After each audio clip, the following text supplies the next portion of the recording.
ሰላም ጤና ይስጥልን ውድና የተከበራችሁ የቻናላችን ቤተሰቦች ዘወትር አክብሮታዊ ሰላምታችን በያላችሁበት የዓለም ዳርቻ ሁሉ ይድረሳችሁ እያልን ለሰዓቱ ለእናንተ ይመጥናሉ ያልናቸውን ዕለታዊ አነጋጋሪ ዘገባዎችን ልናስደምጣችሁ በተለመደው የመረጃ ሰዓታችን ተመልሰን መጥተናል።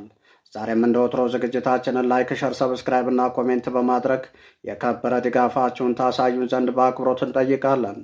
ውድና የተከበራችሁ የቻናላችን ቤተሰቦች እነሆ ለሰዓቱ የብዙሃኑን ትኩረት ወደ ሳበው የዕለቱ አነጋጋሪው መረጃችን አለፍን። እስከ ዝግጅታችን ፍጻሜ ድረስ አብራችሁን ቆዩ። ዛሬው ዕለት በአማራ ክልል በተለይም በወልቃይት በኩል ከፍተኛ የሆነ ውጥረትና ስጋት ተፈጥሯል። ክረምት ከመግባቱ በፊት ወልቃይትን በእጃችን እናስገባለን ያለው ህወሓት በቀጠናው ላይ የደቀነውን ስጋት ተከትሎ የወልቃይትን አስተዳደር በበላይነት የሚመሩት ኮሎኔል ደመቀ ዘውዱና ዋና አስተዳዳሪ የሆኑት አቶ አሸተ ደምለው መግለጫ አውጥተዋል። ይህ ኮሎኔል ደመቀ ዘውዱና አቶ አሸተ ደምለው የሚመሩት የወልቃይት አስተዳደር ባወጣው መግለጫው የወያኔ መንገድ ጠራጊ ብሎ በጠራቸው ኃይሎች በተፈጸመ ጥቃት 18 ሰዎች መገደላቸውን አስታውቋል። የወልቃይትን አሁናዊ ሁኔታ የተመለከተ መረጃን ይፋም አድርጓል። ለመሆኑ ወልቃይት ላይ ምን ተፈጠረ የሚለው ጉዳይ በዝርዝር በዝግጅታችን ተካቶ ወደ እናንተ የሚደርስ ይሆናል። በሌላ በኩል የአማራ ፋኖ ብሔራዊ ኃይል አፋብኃ ወልቃይትን በተመለከተ እጅግ አነጋጋሪና ጠንከር ያለ መግለጫ ማውጣቱም ተሰምቷል። ለመሆኑ የአማራ ፋኖ ብሔራዊ ኃይል አፋብኃ ስለ ወልቃይት የወጣው መግለጫ ምን ይላል የሚለው ጉዳይ እንዲሁ ዝርዝር መረጃው በዝግጅታችን ተካቶ ወደ እናንተ የሚደርሳችሁ ይሆናል። ከህወሓት ጋር ከፍተኛ የሆነ ግንኙነት ፈጥሯል የተባሉት የኤርትራው መንግስት ኢሳያስ አፈወርቂ በድንበር በኩል ጦራቸውን ሲያስጠጉ የቆዩ መሆኑ ይታወሳል። በዛሬው ዕለት ደግሞ ከህወሓት የጦር እንቅስቃሴ ጋር በተናበበ መንገድ በድንበር በኩል ጦርነቱን በይፋ መጀመራቸው ተረጋግጧል። ለመሆኑ የኤርትራው ፕሬዝዳንት ኢሳያስ አፈወርቂ ስምሪት የሰጡት ጦር ምንድን ነው? እውነትስ ከህወሓት ጋር በተናበበ መንገድ ጥቃት ከፍቷል የሚለው ዝርዝር መረጃ እንዲሁ በዝግጅታችን ሙሉውን ተካቶ ወደ እናንተ የሚደርሳችሁ ይሆናል። ውድና የተከበራችሁ የቻናላችን ቤተሰቦች በዚህ መረጃ ጊዜያችን እነዚህንና ሌሎች በአርዕስተ ጉዳዩ ላይ ያልተካተቱ ዝርዝር መረጃዎችን ስናደርሳችሁ አብራችሁን ስትቆዩ የሚባክኑ ሰከንዶችና የሚያስቆጭ ጊዜ እንደማይኖራችሁ በመተማመን ነው። በቀጥታ ወደ ዝርዝር መረጃችን አመራን።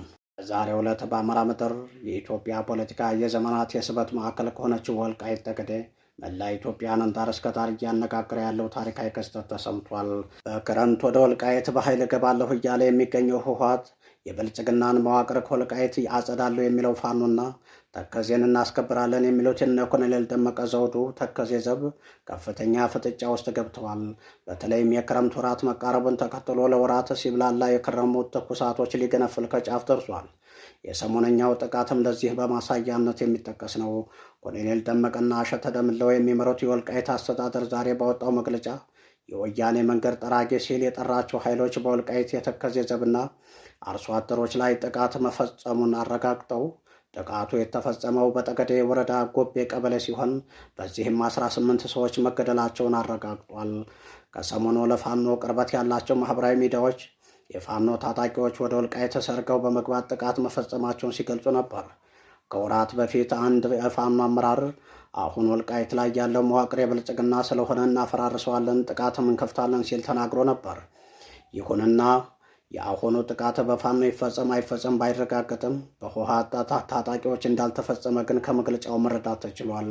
የወልቃይት አስተዳደር በመግለጫው እነዚህ የታሪካዊ ጠላቶቻችን የወያኔ መንገድ ጠራጊ የጠላት ኃይሎች በሀሳብ ትግል ማሸነፍ ያልቻሉትን በጠመንጃ ለማስፈጸም ለማንነታቸውና ለወሰናቸው የሚፋለሙትን ንጹሕ አርሶ አደሮች በየቀበሌው እየገቡና እየጠበቁ ተደብቀው አድፍጠው ጥቃት በማድረስና በመግደል የወያኔ መንገድ ጠራጊነት ዓላማቸውን ለማሳካት እየጣሩ ይገኛሉ በማለት ጠንከር አድርጎ ተችቷል።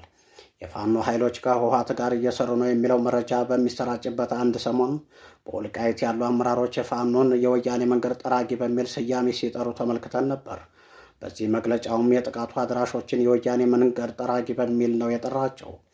መግለጫው ቀጥሎም የተከዜ ዘቦችን የመግደል ትግሉን ማስቆም አይቻልም ያለው ሲሆን ጥቃቱ ፈጻሚዎች ከዚህ የላቀ ዓላማ አላቸው ሲል ተደምጧል። ጥቃት ፈጻሚዎቹ የወልቃይትን አስተዳደር በማፍረስ ለህወሓት ማስረከብ ይፈልጋሉ ሲልም ከሷል። ከዚህ በኋላ እነዚህ ኃይሎች አንታገስም፣ እርምጃ እንወስዳለን ያለው ኮሎኔል ደመቀ ዘውዱ አስተዳደር ከምንጊዜውም በላይ የምንተጋበት ወቅት ላይ ነን ሲል አክሏል።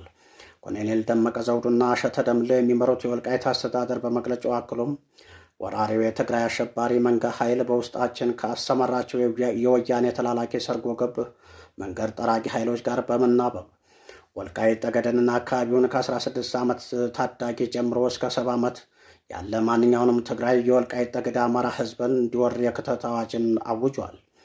ህወሓት የሀገረ መንግስት ገዢ በነበረበት ጊዜ እኛ ወልቃይቶች ማንነታችን እንደ ወንጀል ተቆጥሮ የአማራ ተወላጅ የሆነ ሁሉ በየሄደበት እንደ ድሮ አፍነው በመሰወር በመግደል አካልን በማጉደል ከሰማይ በታች ከመሬት በላይ አለ የሚባል ግፍ ሁሉ ፈጽመውብናል።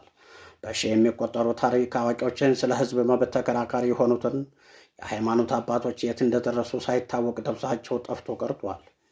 እንደምናስታውሰው በ2010 ዓ.ም በኢትዮጵያ መከላከያ ኃይል በአማራ ልዩ ኃይል ፋኖ እንዲሁም ሚሊሻና ሌሎች የጸጥታ አካላት ጥምር ተጋድሎ የወልቃይት ጠገዴ አማራ ማህበረሰብ ነጻ ወጥቷል።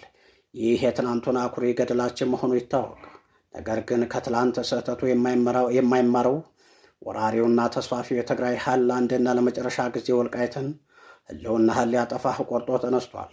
በመሆኑም በጠላት ዝግጅት መጠን ልክ በተጠንቀቅ እንድትቆም የወቅቱ አስገዳጅ ሁኔታ ጠይቋል ይላሉ እነ ኮሎኔል ደመቀ ዘውዱ በጥሪያቸው አክለው። የተከበርከው የአማራ ህዝብ ሆይ በህብረት በአንድነት በጽናት ስለታገልክ የስርዓት ለውጥ አምጥተሃል፣ ነፃነትም አግኝተሃል። ይሁን እንጂ ድጋሚ ህልውናህን ሊያጠፋህ ከመላ ትግራይ የከተተ ወራሪ ኃይል በይፋ ጦርነት አውጆብሃል።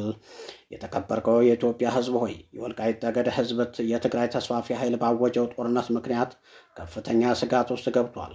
ከአሁን በፊት የወልቃይት ጠገዴ ህዝብ ስቃዩ ስቃዬ በደሉ በደሌ ነው ብለህ ከፍተኛ ዋጋ ከፍለሃል። ይህንን የወልቃይት ጠገዴ ህዝብ ያደንቃል፣ እውቅናም ይሰጣል። ሀብት ማፍራት ይሁን በህይወት መኖርም አገር ሲኖር ነውና ይህንን አገር አጥፊ ወራሪ ቡድን ለመመከት በምናደርገው ተጋድሎ ከጎናችን እንድትቆም ጥሪያችን እናስተላልፋለን ብለዋል። በሌላ በኩል በዛሬው ዕለት የወልቃይት ጠገዴ አስተዳደር ያወጣውን መግለጫ ተከትሎ የአማራ ፋኖ ብሔራዊ ኃይል እንዲህ ሲል ጠንከር ያለ መግለጫ ማስተላለፉ ተረጋግጧል። እኛ የአማራ ህዝብ ልጆች የሆነው የአማራ ፋኖ ብሔራዊ ኃይል አፋብኃ ቡድኖች የወልቃይት ጠገዴ ጉዳይ ለትግላችን የመነሻ ዋና መሰረት እንጂ ወልቃይትን እንደ ጠላት ፈረጀን የምንወጋ ከአማራ ጠላቶች ጋር የምንተባበር አይደለንም። በመሆኑም ኮሎኔል ደመቀ ዘውዱ አማራነትን ክዶ ለብልጽግናው ገብሮ በማደር አማራነቱን የካደው ኮሎኔል ደመቀ ዘውዱ ፋኖን ሊወነጀል ሲዳዳ መመልከት እጅግ የሚያስደነግጥና የሚያሳዝንም ነው ብለውታል። የተከበርከው የአማራ ህዝብ ሆይ ብልጽግና በነ ኮሎኔል ደመቀ ዘውዱ በኩል ሊያሳስትህና ከልጆች ከፋኖዎችና ስለ አንተ እውነተኛ ትግል ከቆሙት የአማራ ፋኖ ልጆችህ ሊነጥልህ እየሰራ በመሆኑ ይህንን ሴራ አውቀህ በመረዳት እስከ መጨረሻው ከፋኖ ትግል ጎን ልትቆም ይገባል።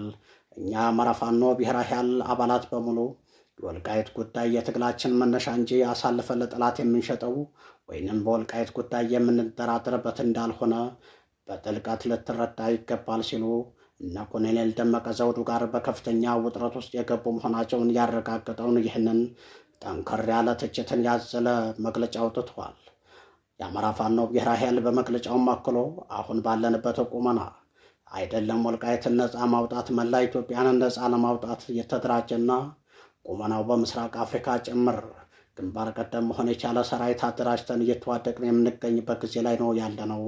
ስለሆነም አማራ አሁን ላይ የትግልህን አቅጣጫ ለማስቀየስ ብልጽግናዎች በነ ኮሎኔል ደመቀ ዘውዱ ገብረው ባደሩት ባንዳዎች በኩል ስለመጡ ይህንን በጥልቀት ተረድተህ ልትመዝነውና ከሚያዋጣ የትግል አጋርነት ጎን ልትቆም ይገባል በማለት በወልቃይት ጠገዴ ህዝብ ላይ የተፈጸመውን ጥቃት አበክረው እንደሚያወግዙም በመግለጫቸው አሳስበዋል። በሌላ መረጃ ከአብይ አህመድ መንግስት ጋር ወደ ልዩነት ጦርነት ሊገቡ 11ኛው ሰዓት ላይ የሚገኙት የኤርትራው ፕሬዝዳንት ኢሳያስ አፈወርቂ ከህወሓት ከፍተኛ የጦር ጀነራሎች ጋር ከፍተኛ ግንኙነት ሲያደርጉ መቆየታቸው ይታወሳል።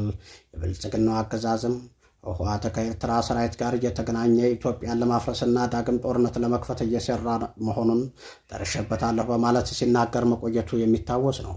የሆነው ሆኖ በዛሬው ዕለት የህወሓት ጦር ወልቃይትን ለመውረር ዝግጅቱን በጨረሰበት በዚህ ሰዓት የኤርትራ ጦር ደግሞ በድንበር በኩል ወደ ወልቃይት ጥቃት መሰንዘሩ እጅግ አነጋጋሪ ሆኖ ብቅ ያለ ታሪካዊ ክስተት ሆኗል።